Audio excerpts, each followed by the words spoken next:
Bir şeyi çok açık bir dinlə deyim. Özünü sevmək egoistlik deyil. Özünü sevmək, öz ruhunla sağlam münasibət qura bilmək deməkdir. Özünü sevən insan deyir, mən varam, mənim ehtiyaclarım var və eyni qaydada sən də varsan. Sənin ehtiyacların, sənin həyatın, sənin istəklərin də var. Mən dəyərliyəm, sən də dəyərlisən.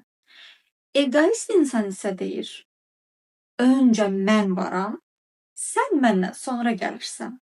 Sənin ehtiyacların, sənin istəklərin mənim arzu və istəklərimin sonrasında gəlir. Unutma, özünü sevən insanın sevdikcə qəlbi genişlənir.